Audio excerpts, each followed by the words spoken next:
जी, अस्सलाम वालेकुम स्टूडेंट्स। आज का जो टॉपिक है हमारे पास फ़ीकल एलिमिनेशन है। हम जो है कॉन्सेप्ट ऑफ एलिमिनेशन को डिस्कस कर रहे थे, तो उसके अंदर हमने यूरिनरी एलिमिनेशन को डिस्कस कर दिया है।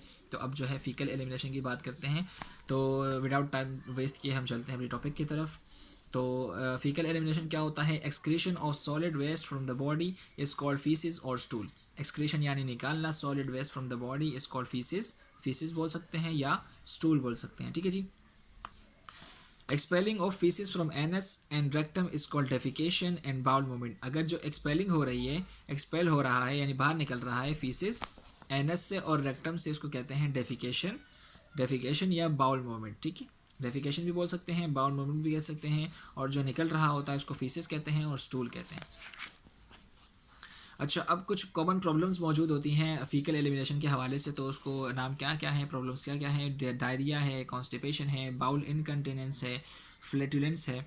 अच्छा, इनकंटिनेंस का वर्ड हमने यूरिनरी सिस्टम में पढ़ा था। अगर आपने वीडियो गौर से देखी है तो मुझे बताइएगा इनकंटिनेंस क्या होती है। ठीक है जी। तो सबसे पहले प्रॉब्लम जो है हमारे पास वो है कॉन्स्टिपेशन। आपको पता है कॉन्स्टिपेशन कब्स को बोलते हैं। 3 और less than 3 bowel movement per week. एक हफ्ते के अंदर जो है 3 या 3 से कम जो है आप वॉशरूम पास कर रहे हैं, तो ये कॉन्स्टिपेशन कहलाती है। ठीक है जी। इसके अंदर क्या होता है? Dry hard stool.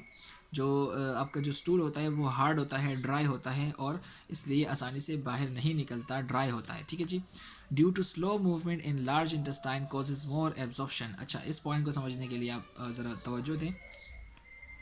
देखिए, अब हमने खाना खाया, वो खाना जो है वो हमारे लार्ज इंटेस्टाइन तक पहुंच गया, बाकी सारे स्टमक वगैरह से होके लार्ज इंटेस्टाइन तक पहुंच गया।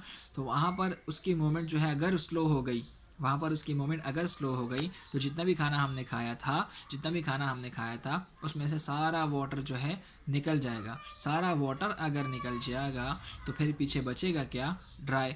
देखें, अगर किसी चीज़ से आप वाटर निकाल देंगे तो वो क्या होगा? ड्राई हो जाएगा ना।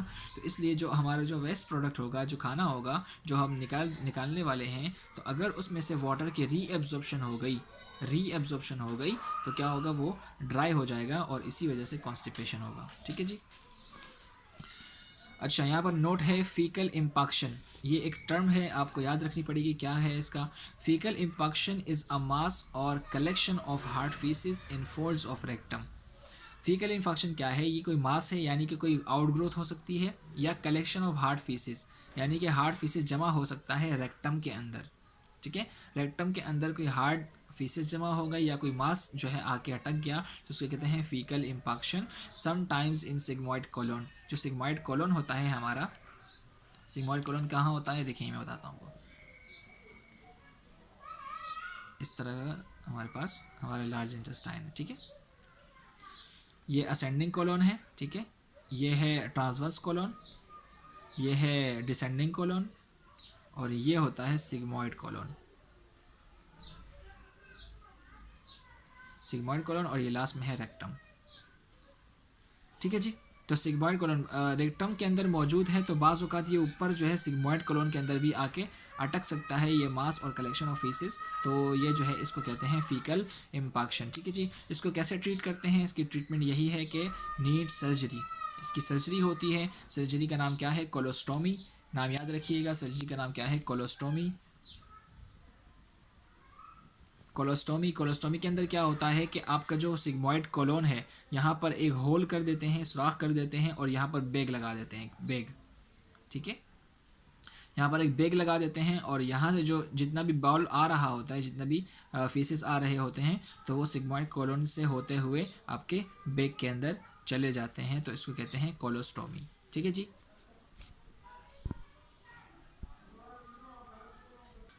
अच्छा, अब कॉन्स्टिपेशन जो है उसकी नर्सिंग इंटरवेंशन क्या है? मतलब कि हम क्या उसको पेशेंट को प्रिस्क्राइब कर सकते हैं कि आप क्या क्या करें। तो आप क्या करेंगे? आप पेशेंट को बोलेंगे कि आप जो है डेली फ्लूइड इंटेक ज़्यादा करें। ठीक है, क्योंकि पानी जितना ज़्यादा होगा तो आपकी जो बाउल मूवमेंट होगी इंटेस्टाइन के अंदर, वो जो है मतलब ये कि उसके अंदर पानी ज़्यादा होगा। जब पानी ज़्यादा होगा तो वो ड्राई नहीं होगा। ठीक है, हार्ड नहीं होगा। अच्छा, अगर किसी को कॉन्स्टिपेशन है तो आप उसको बोलेंगे कि आप नीम गर्म पानी लें और उसको जो है उसको लेमन, जो हमारे पास नींबू होता है उसके अंदर निचोड़ के आप पी लें, तो इससे जो है कॉन्स्टिपेशन बहुत हद तक सही हो जाती है। ठीक है जी। और दूसरा ये कि फ़ाइबर रिच फूड जो है आप पेशेंट को बोलेंगे कि वो इनटेक करें। फ़ाइबर रिच फूड क्या क्या है, सेब हो गया, बीन्स हो गए, यानी कि जो बीन्स क्या होते हैं, बीन्स उसको क्या बोले उर्दू में, लोबिया, लोबिया वगैरह जो होते हैं आप वो खाएं। और सीरियल्स जो हमारे पास गंदम वगैरह होती हैं, तो आप ये जो चीज़ें हैं आप नॉर्मल रूटीन में यूज़ करेंगे तो इसके अंदर फ़ाइबर होती है, और फाइबर रिच फूड जो है वो कॉन्स्टिपेशन के लिए बहुत सही है। प्रॉब्लम नंबर 2 है डायरिया। डायरिया क्या होता है, लिक्विड फीसिस होते हैं, यानी कि इसका बिल्कुल अपोजिट, कॉन्स्टिपेशन का बिल्कुल अपोजिट होता है, लिक्विड फीसिस होते हैं। ठीक है, वहाँ पर हार्ड थे, यहाँ पर लिक्विड थे। तो rapid movement of faeces through intestine, मतलब इंटेस्टाइन के ज़रिए जो है बहुत ज़्यादा जल्दी से मूवमेंट जो है वो हो जाती है बाउल की, फीसिस की, तो इस वजह से जो है डायरिया हो जाता है। ठीक है, 3 और more then in a single day, 3 या 3 से ज़्यादा दफ़ा अगर आप वॉशरूम जा रहे हैं तो आपको मतलब ये है कि डायरिया है, और वाटरी आपको फीसेस आ रहे हैं, वाटरी स्टूल पास हो रहा है, तो यानी कि आपको डायरिया है। ठीक है जी, और कॉन्स्टिपेशन का बिल्कुल अपोजिट है। नर्सिंग इंटरवेंशन क्या है कि drink at least 8 glass of water to prevent dehydration. देखें यहाँ पर भी आपको फ्लूइड इनटेक जो है वो ज़्यादा रखना पड़ेगा। क्यों? क्योंकि आपका जो जब आप डायरिया जो है जब इसको हो रहा होता है तो उसकी बॉडी से फ्लूइड बहुत ज़्यादा जल्दी निकल रहा होता है। ठीक है जी, जब बहुत ज़्यादा जल्दी फ्लूइड निकल रहा होता है बॉडी जो है डिहाइड्रेट हो जाती है, तो इसलिए 8 गिलास ऑफ वाटर कम से कम आपको पीना चाहिए जिसको डिहाइड्रेशन हो, सॉरी जिसको डायरिया हो, जिस तो इसकी वजह से क्या होगा, डिहाइड्रेशन से प्रिवेंशन होगी और डिहाइड्रेशन नहीं होगी। अवॉइड करें अल्कोहल को, कैफ़ीन को, फैटी फूड्स को, लाइक डेयरी फूड्स। अवॉइड करेंगे alcohol, caffeine, fatty foods. Fatty foods के अंदर क्या क्या आता है मैंने आपको बता दिया था। फैटी फूड्स के अंदर क्या क्या है, डेयरी फूड्स। फैटी फूड्स के अंदर डेयरी फूड्स आते हैं। डेयरी फूड्स मतलब कि आपका जो जितनी भी चीज़ें दूध से बनी हुई होती हैं तो आप उसको अवॉइड करें, क्योंकि बाज़ लोगों को जो है वो दूध जो है वो हज़म नहीं होता, दूध की बनी हुई चीज़ें हज़म नहीं होती, इसकी वजह से पेट ख़राब हो जाता है और डायरिया हो जाता है। Ingest food with sodium and potassium. Sodium और पोटेशियम वाला जो खाना होता है वो ज़्यादा से ज़्यादा लें, इसकी वजह से जो है वो डायरिया सही हो सकता है। और कंज्यूम ORS। ठीक है, ORS यानी कि ORS किसकी शॉर्ट है, ओरल रिहाइड्रेशन सॉल्यूशन। ORS पियेंगे तो इससे क्या होगा, आपकी जो बॉडी है वो रिहाइड्रेट रहेगी, हाइड्रेशन पूरी होगी उसके अंदर, और आपको डायरिया से छुटकारा हो सकता है। ठीक है जी, ये कॉमन प्रॉब्लम्स हैं। तीसरा प्रॉब्लम हमारे पास है बाउल इनकंटिनेंस। इनकंटिनेंस क्या था, बाउल इनकंटिनेंस क्या था, इनकंटिनेंस का था मतलब कि कंट्रोल नहीं हो रहा। ठीक है जी, loss of ability to control faeces और gaseous discharge through the anal sphincter. Anal sphincter होता है ना हमारे पास, देखिए यहाँ पर अगर मैं आपको बना के दिखाऊँ तो यहाँ पर रेक्टम बन गया। ठीक है, रेक्टम के एंड पे जो है ये स्फिंक्टर्स है, दरवाजे हैं। ठीक है जी, तो अगर हमारी जो चाह होती है, इस दरवाजे जो है हमारी चाह के अंदर होते हैं, हम चाहते हैं तो उसको खोल दें, हम चाहते हैं उसको बंद कर दें, जो बाहर वाले होते हैं। एक अंदर भी दरवाजे होते हैं वो हमारे कंट्रोल में नहीं होते, बाहर वाले हमारे कंट्रोल में होते हैं, तो स्फिंक्टर्स बोलते हैं। ठीक है, एनल स्फिंक्टर, ये एनस है तो एनस और एनल, ये एनस से निकला है एनल, स्फिंक्टर यानी दरवाज़ा। ठीक है जी, तो हमारा जो ये वाला जो दरवाज़ा है, नीचे वाला जो दरवाज़ा है, उस पे हमारा जो कंट्रोल है वो लूज़ हो जाता है, तो उसको कहते हैं बाउल इनकंटिनेंस। हम चाह भी रहे होते हैं कि हमारा जो है वो हम उसको रोक के रखें, बाउल को रोक के रखें, फीसिस को रोक के रखें, लेकिन हम रोक नहीं सकते क्योंकि हमारा एबिलिटी जो है वो लूज़ हो जाती है, तो इस वजह से जो है वो सब बाहर निकल रहा होता है। ठीक है जी, इसके दो टाइप्स होती हैं, एक पार्शियल इनकंटिनेंस कहते हैं, दूसरा मेजर इनकंटिनेंस कहते हैं। पार्शियल के अंदर क्या होता है कि गैसेस डिस्चार्ज हो रही होती हैं, आप कंट्रोल कर रहे होते हैं गैसेस को, लेकिन फिर भी गैस निकल जाती है, तो उसको कहते हैं पार्शियल फ्लैटस गैसियस डिस्चार्ज। ठीक है, फ्लैटस।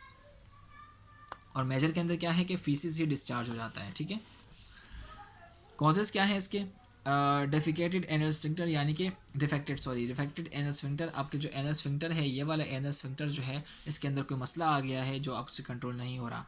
न्यूरोमस्कुलर डिजीज़, यानी कि कोई ऐसा मसला है कि आपका जो दिमाग है वो उसको कंट्रोल नहीं कर पा रहा। ठीक है जी, और ट्यूमर हो सकता है, यानी कि कोई आउट ग्रोथ हो सकती है। ठीक है जी, जिसकी वजह से आप जो है वो उसको बंद नहीं कर पा रहे, जैसे बंद करते हैं तो दर्द होता है आपको, इस वजह से जो है आप बंद नहीं कर पा रहे और आपका फीसिस बाहर निकल रहा होता है। ठीक है जी, नोट क्या है, it is an emotional distressing causes social isolation, यानी कि ये क्या है, आपको डिस्टर्ब कर सकता है, आपको टेंशन दे सकता है, एनजाइटी दे सकता है, इमोशनल हो सकते हैं आप, और ये इसकी वजह से आप सोशल आइसोलेशन यानी कि लोगों से दूर भी रह सकते हैं।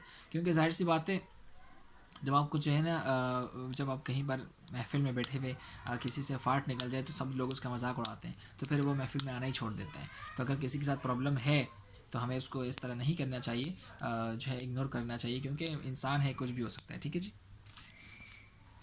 तो ट्रीटमेंट क्या है इसकी? रिपेयर ऑफ स्फिंक्टर, आपके जो ये स्फिंक्टर्स हैं उसको रिपेयर कर सकते हैं सर्जरी के ज़रिए। और कोलोस्टोमी, कोलोस्टोमी क्या है, मैंने आपको पहले बताया कि अगर आपको जो है वो नहीं हो रहा, कंट्रोल नहीं हो रहा, एनल स्फिंक्टर आपका जो है वो क्या है, एनल स्फिंक्टर आपका कंट्रोल में नहीं है, तो आपका जो है सिग्मॉइड एरिया के अंदर आपका सुराख करके उधर बैग लगा देंगे, तो जितने बाउल होगा वो बैग के अंदर जाएगा, आपके एनल से पास नहीं होगा। ठीक है जी। प्रॉब्लम नंबर 4 है फ्लैटुलेंट्स। फ्लैटुलेंट्स क्या है? Excessive flats means accumulation of gas in the GI tract and create disturbance. जो फ्लैटस होता है, यानी कि आप गैस समझ लें इसको, तो गैस क्या होती है, जो आपके बाउल मूवमेंट की वजह से गैस प्रोड्यूस हो रही होती है, उसको कहते हैं फ्लैटुलेंस। तो ये क्या है, जीआई ट्रैक यानी कि गैस्ट्रो इंटेस्टिनल ट्रैक के अंदर ये जमा होती जाती है ये गैस, और ये क्या करती है, डिस्टर्बेंस क्रिएट करती है। ठीक है, आपके पेट में मरोड़ होना शुरू हो जाता है, कभी एक तरफ चले जाता है, कभी दूसरी तरफ चले जाता है। ठीक है जी। तो ये क्या है, फ्लैटुलेंस। अच्छा, प्रिवेंशन क्या है इसकी? किसकी प्रिवेंशन? हम जो है फ्लैटुलेंस की प्रिवेंशन कर रहे हैं। ठीक है जी। अगर फ्लैटुलेंस गैसेस आपको बहुत ज़्यादा होती हैं तो आप क्या करें, कार्बोनेटेड ड्रिंक्स यानी कि जो हमारे पास कोल्ड ड्रिंक्स होती हैं उससे अवॉइड करें, क्योंकि उसके अंदर कार्बन होता है और कार्बन जो है वो गैस प्रोड्यूस कर सकता है। Avoid gas forming food such as cabbage, onion, cauliflower और मूली। ठीक है।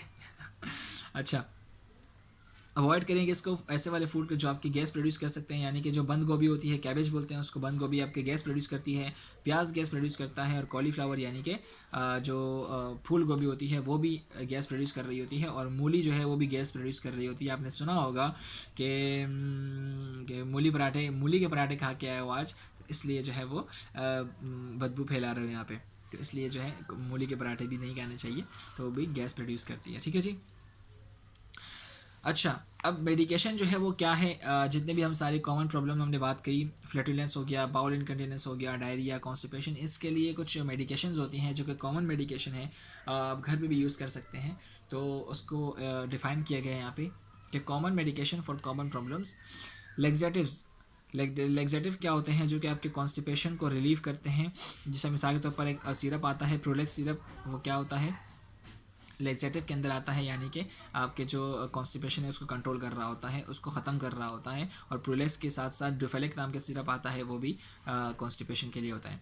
सपोजिटरीज जो है अगर आपने नहीं देखी तो छोटी छोटी ग्लिसरीन की इतनी सी जो है चीज़ें बनी हुई होती है, स्ट्रक्चर बने हुए होते हैं, उसको जो है एनल एरिया के अंदर बत्ती के जैसे चढ़ा देते हैं, और वो जो है क्या कर रहा होता है, कॉन्स्टिपेशन को ख़त्म कर रहा होता है। ठीक है, ग्लिसरीन सपोजिटरीज के नाम से आता है।